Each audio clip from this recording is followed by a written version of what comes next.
Yes, that's what we'll focus on. Now we're going to start from Abuja. Markwe. Thank you, Chamberlain. We have with us in the studio Professor Bolaji Owasanoye, who is the Executive Secretary of PACEC. Yes, he's been nominated to be Chairman of ICPC, but that is still in progress. You're welcome to the program, sir. Thank you very much. Good morning. Good morning. Well, there are a number of things that we want to quickly talk about. First is this illicit financial flow conference. We know that one is coming up, but we held one last year, sometime in June last year. Yes. And there was plenty of talk about how much Nigeria was losing. Yes.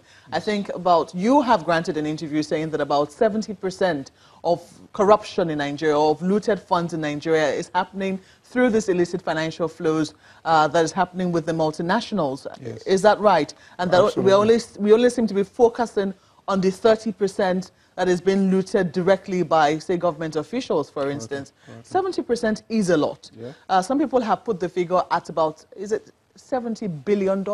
Well, I think some of those figures are exaggerated. Yes. The Thabo Mbeki report that did a very seminal work on this put the aggregate that Africa loses annually at about 50 billion. So Nigeria alone cannot be losing 70 billion. Mm-hmm. Okay, but of that amount of money, about 70% of it is coming from illicit financial flows.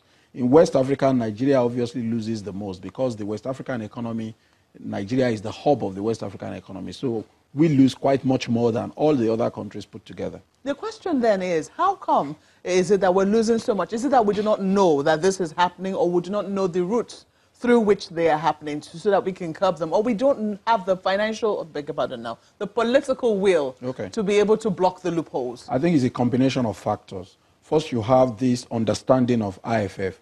They appear okay. They are woven around commercial transactions. They are woven around transactions that appear legal on the surface. So if you don't have an understanding of how to unpack them, then they will just go through. Secondly, you must have the infrastructure to be able to compare the information that you are getting, depending on how it is happening. The third way, of course, is that developing countries are very desperate for business and for investment. So sometimes when you attract investment, it comes with all manner of challenges. Now, if you are not prepared to deal with some of those, you lose more than you gain. So people say, we've brought this money into your economy, but they are actually taking much more out in subtle ways. So it's a combination of factors. Now, one of the things that we have tried to do is to call attention to the issue and to let the public and stakeholders know what are the things to look out for, and to conscientize and push regulators in particular, to take action where it is necessary in order to curb illicit financial flows. I could speak about specific examples, but... Exactly, because that's what we would like you to do. I'm sure a lot of Nigerians are wondering, how come is it that 70%, I mean, we're talking about how much is being lost through direct looting. We already have an idea. Maybe we don't have a complete idea, but 70% through... I think I could give you... Let's use a live case going on, MTN. Yes. All right? Even though the matter is still subject to some controversy because MTN is disputing, but we can try and unpack exactly how this sort of transaction happens. Based on information that is already in the public domain, so I'm going to focus on that because I understand that MTN has gone to court and I do not want to say anything that is sub judice. First of all, CBN says you brought capital into Nigeria, but you did not comply with regulatory requirements in taking money out. In summary, based on what is out there, MTN says we brought X amount, let's say $1 million. When you want to invest in a company, there are two ways by which you do so. Or to raise capital for a company, beg your pardon, either by debt, in which case you go and borrow money, or by equity. You look for shareholders who put their money and take a risk. Now, it's very significant which approach you use.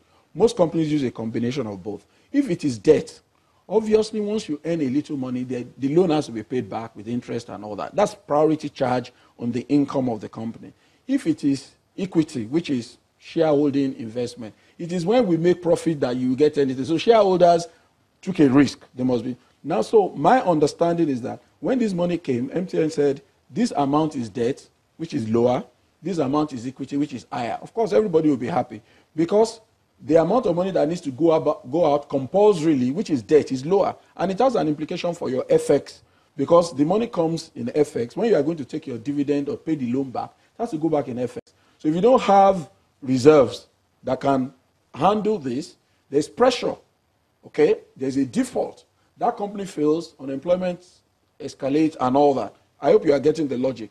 Now, but if it is dividend, of course, if the company is not doing well yet, shareholders cannot get paid. It's not automatic. You, by investing in a company, you took a chance, you watch, and so now, a few years down the line, the information was somewhat reversed. The amount that was allocated to debt was higher, and the one to equity was lower, which means the priority money that has to go out is higher now. And CBN said, well, you did not comply with, they said we applied for all the, but we didn't give you approval yet. Then the banks allowed them to repatriate the so-called capital or dividend. And that's why those banks have been fined.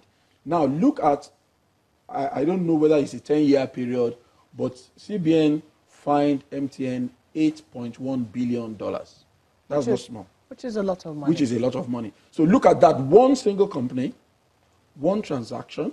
There are other implications for this.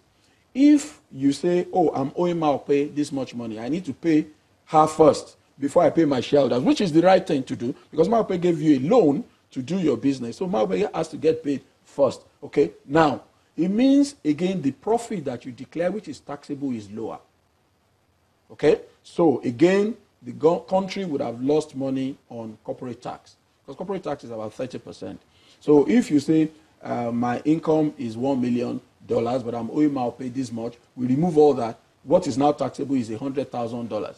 So, but if we found that, of course, you were wrong, you have gone contrary to regulation and the law, it means we have lost tax. It's not small money. That's also payable. I mean, now we understand that MTN is suing the federal government. That's why I said we can only unpack the explanation. The central bank, they say that, you know, they get, from what we're seeing in the papers right now, that they send conflicting messages to them. But, you know, send conflicting messages? No, that's what they're saying, that okay. the government's institutions seem to be sending conflicting messages to the company. So maybe that's what's causing some confusion over there.